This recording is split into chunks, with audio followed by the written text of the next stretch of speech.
Kasparov has stated on many occasions that he regards Vladimir Kramnik as his most likely successor and has been fulsome in his praise for the teenage Russian.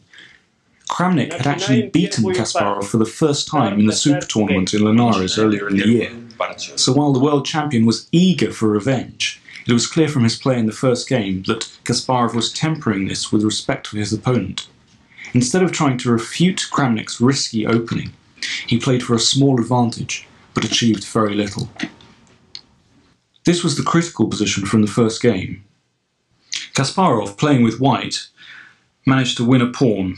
Queen takes d6, but Kramnik had everything under control. Instead of exchanging queens, he went onto the counter-attack, played queen g4, and suddenly, from nowhere, black has two rather dangerous threats here. One is to play queen takes g3, and the queen can't be taken because of the bishop on b6, pinning the pawn.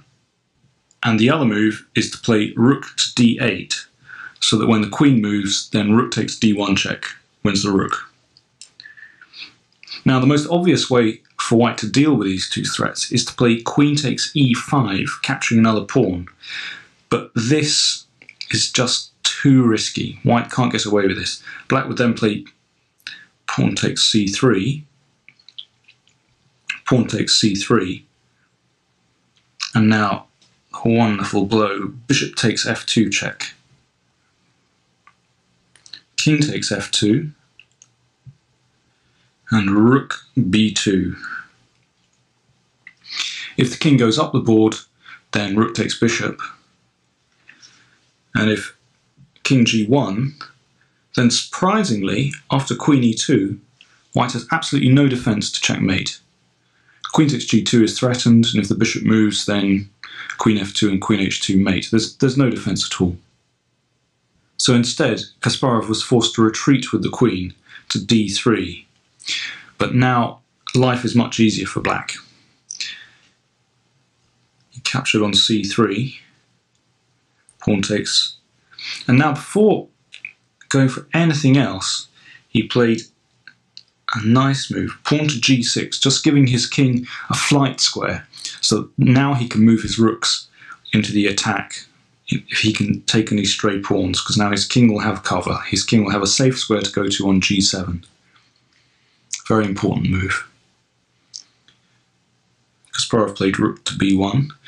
White has a pawn up here, but it's so difficult to make use of it because of these opposite coloured bishops. It's very difficult to get this c-pawn advancing when black has this very well posted rook on the c-file, and the pride of black's position, this bishop on b6, bearing down at the pawn on f2, which always gives black counterplay. Kramnik played rook to d8, and by this stage I think Kasparov was resigned to accepting a draw here. He played queen f3, going for the trade of queens. Rook takes d1 check. Rook takes d1. Queen f3, mass liquidation here. Bishop f3.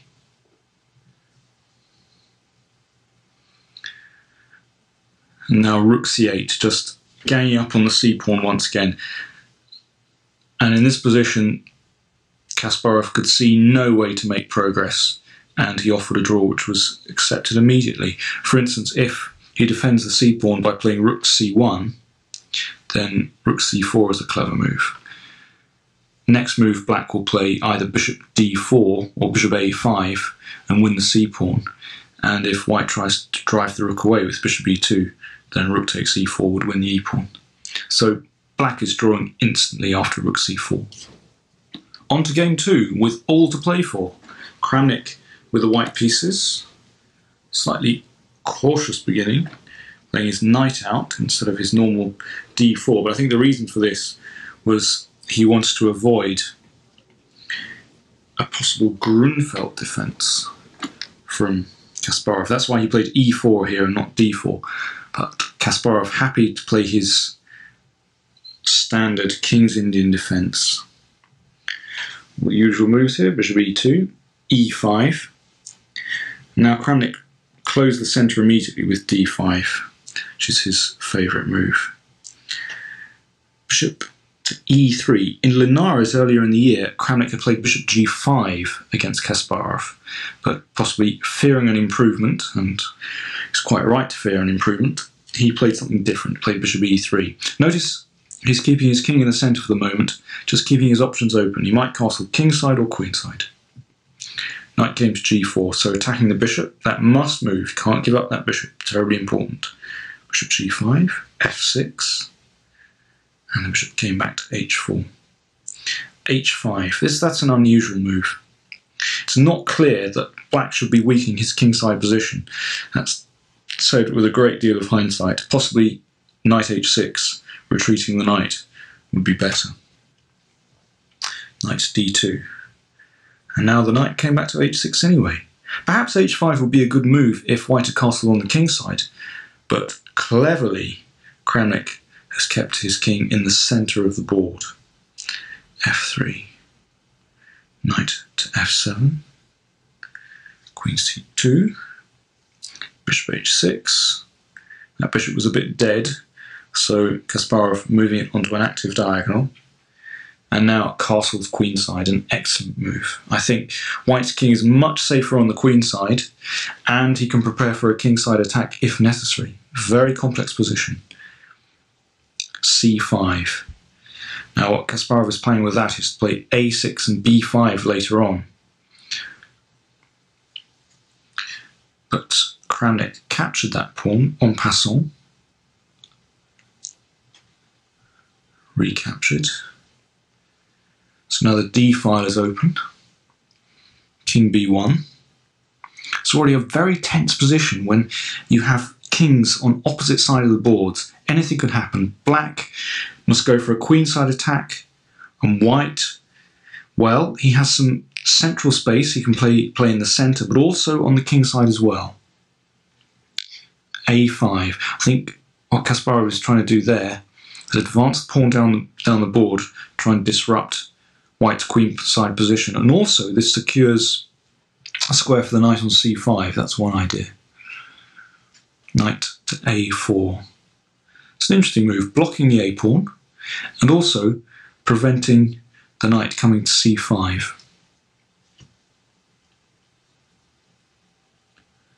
Now Kasparov played c5, a really committal move. That means that this pawn on d6 is permanently weak, because it's very difficult for black to ever contemplate d5 now.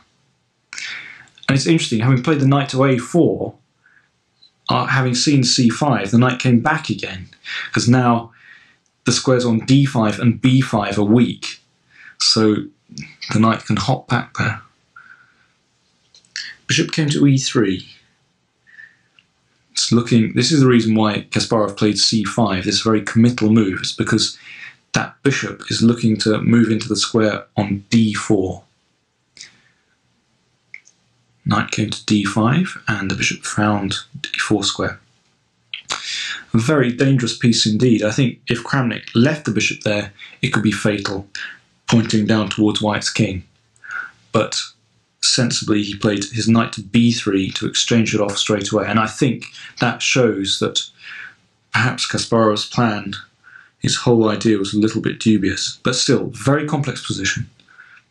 C takes d4. Now, black has this protected passed pawn on d4, and that's interesting because this c5 square has been vacated, so perhaps black can move his knight there. But this bishop and the knight, that's quite irritating for black because they're attacking the pawn on f6. And the great problem with black's position here is the slightly weakened kingside. These pawns here, they don't look great to me. If black could move them backwards, I think he'd have a wonderful position, an excellent position, because he'd be able to play on the queen side and no problems on the king side. But in this position, would black really play these two moves? I don't think so. It really weakens his king. This is black's big problem. Now the action really started. Kramnik played f4. And this is the moment when Kasparov must have been beginning to regret giving up that dark squared bishop, which so often can be a bad piece in the King's Indian, but which is one of the reasons why I exchanged it, but it can also defend black's king, and black really needs it here. The kingside pawn's looking very, very dodgy indeed. Rook came to b8, so Kasparov lining his rook up for some potential play on the queen side. Rook came to f1, and now we can see that f6 square is looking vulnerable because that pawn really needs some more protection. So the knight came to h6, so the rook now defends the f-pawn.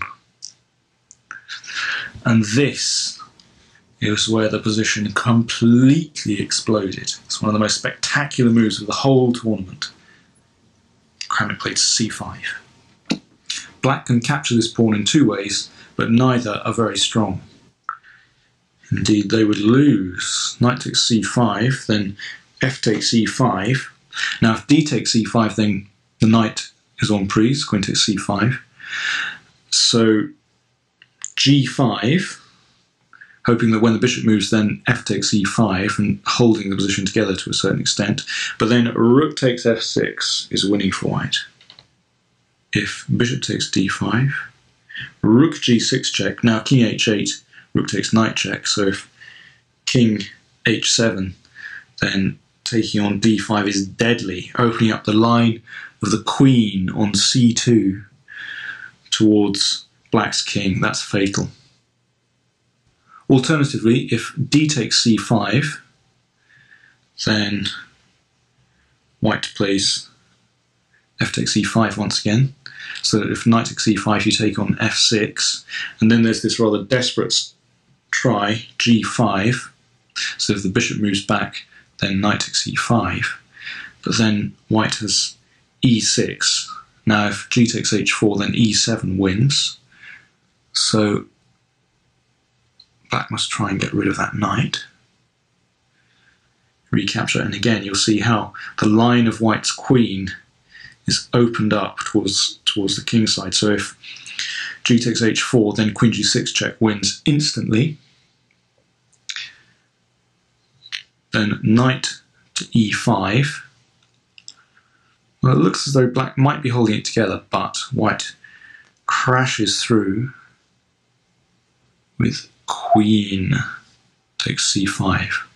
So again, this re-establishes the threat of e7, forking queen and rook. Now if rook c8, white can simply play queen takes d4. Black captures his extra piece, but then d6 is completely crushing for white. Black has no defense at all to the march of those two central pawns. You'll notice in all these variations that it's not just black's centre that's collapsing. In all cases, it's the king side as well, which spells disaster, the weakened king side for black. So, Gaza hacked off that knight, which causes him so many problems in those variations. White recaptured, again opening up the line of the queen towards the pawn on g6, which Kasparov had to defend against. Moved his knight to this nice square f5. And now, this is the moment where Kramnik really had to go for it. He burnt his boats here. He could retreat that attack bishop, but the moment would be lost. After knight takes c5, I think I would even start to prefer black's position. Instead, played f takes e5. So Gaza accepted the challenge. He hacked off the bishop on h4, so now he has an extra piece, and Kramnik played e takes d6. Now look at those pawns. They hang over black's head. They're threatening to advance at any moment down the board. Wonderful armada of pawns here. Tremendous. Kasparov moved his knight to e5, a nice central square that also gives the pawn on g6 some extra protection. Very important indeed. And Kramnik captured on d4. So black's centre completely destroyed, but black is a piece up. knight is attacked, so Kasparov had to re-centralize it. And now, if, for instance, that rook retreats, let's say, well, okay, if rook d1, then there's knight e3, which is a little bit unpleasant for white. What about rook e4? That's possible, that looks plausible. But these knights are actually defending very well indeed. They're on excellent squares. The other thing that black might try here, well, you could just sit there with the knights, but one idea is to play knight takes d6, sacrificing a piece back. So now white is one pawn up, but black has achieved some security in the position. He has some open lines on the queen side. That rook on b8, it could be threatening, could be pressure down the b file. And black's king is a little bit safer here. And the pride of black's position, the knight on e5, is holding absolutely everything together. Now, I think in quick play, I think this will be a really good practical decision for black to make. It's very difficult for white to make progress here. Seeing that that was an option, Kramnik played rook takes f5, continued in sacrificial mode, keeping Kasparov under pressure. Now queen takes f5. Queen comes to this aggressive square. So white now a whole rook down, but he has a tremendous attack against black's king and these really dangerous, threatening pawns which could advance down the board. Kasparov brought his king up to g7. Kramnik whipped the pawn off on h5, bringing his bishop into the attack as well. Now it's in this position that perhaps Kasparov could have improved his defence. Very difficult position. But perhaps rook b4, trying to exchange off that rook. This is one of white's best attacking pieces, so rook b4 looks a very logical move to me indeed. Could it also have played it on the last move instead of king g7 as well? Instead, Kasparov played rook h8, but perhaps he overlooked Kramnik's next move, which had the crowd going wild. Played rook g4, and they thought it was all over. Because if knight takes g4, if knight takes rook, then queen g6 check, king f8, queen f7 is checkmate. Instead, Kasparov played king to f8, and that Kramnik moved his queen closer in for the kill. Now this is a really comic position because if knight takes rook, then queen f7 is mate, and if rook takes bishop, then rook g8 is mate. So all of white's pieces hanging, but they can't be captured. And now look at Kasparov's position. He's a whole rook up, but he's on the defensive, he's on the retreat. All these heavy pieces trapped on the back rank, and white has a clear threat here, and that's to play c6, c7, push that pawn, game over. Kasparov played rook b7, so that now knight takes rook is a threat because the f7 square is covered. And not surprisingly, Kramnik pushed his pawn on c6. This looks completely crushing. It's gaining a tempo for the advance of this pawn, but this was actually planned by Kasparov. He now captured on b2, and this comes so close to saving the game. He gave up his extra rook, king takes b2, but now, as the c pawn has advanced, the b6 square is free. He played queen b6 check, and he went on to the counterattack. It's a sensational defensive try. Well, attacking try as well, because the queen, in combination with the knight, can sometimes be a potent attacking force. Kramnik did really well to find his way through the maze of checks. He played king a3, and now I'm sure Kasparov would like to have played queen b4 checkmate, but unfortunately rook takes queen, that rook on g4 defending across the board. Queen c5 check came. Now I'm sure a lesser man would have retreated the king, but that would be fatal. If king b2, then knight d3 check, and the knight would join in the attack. Instead, Kramnik moved his king up the board. Amazing. He has to be very careful of that knight on e5, make sure it doesn't join in the attack. Kasparov continued checking. He has no other option because his king is in great trouble. Given a free move, Kramnik would win instantly with queen takes f6 check or queen e7. The march continued up the board, king b5. Again, Kasparov has nothing better to do than just to keep checking. And Kramnik ran his king all the way up the board. Fantastic play. Queen e2 check came. And now king b7. The king is going to find safety tucked in front of the pawns, and then it'll be Kramnik's turn to attack. Kasparov gave a check with his rook, but came to nothing. Okay, played d7, blocked the check, and here Kasparov resigned. His position completely hopeless. White is threatening rook g8, checkmate, queen g8, queen e8. It's terrible. There's no defense at all. And if he gives one more check, then the king just hides remarkably in front of those pawns, just king c7, and that's it. So Kasparov resigned. An amazing game from Kramnik, beautifully played. He really kept his cool under all that pressure. It's rare that Kasparov ever loses a game, and to win in such style is a tremendous achievement. The success of the Moscow tournament owed much to Kasparov's inspiration and hard work. Perhaps it was asking too much of him that he should win the event as well. The semi-final lineup was now clear. Hi, this is Grandmaster Damian Lemos. First of all, I hope you enjoyed this video.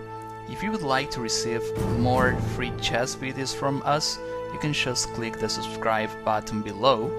I would also highly recommend signing up for my free mail course, the 10 Grandmaster Secrets to Dominate Chess.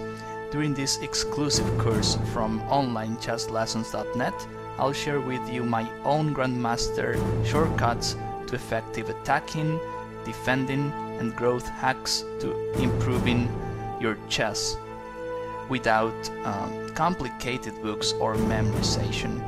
So sign up by clicking the sidebar on the right, and I know you won't be disappointed. Once more, this is Damian for onlinechesslessons.net, and I'll see you in my videos. Thank you.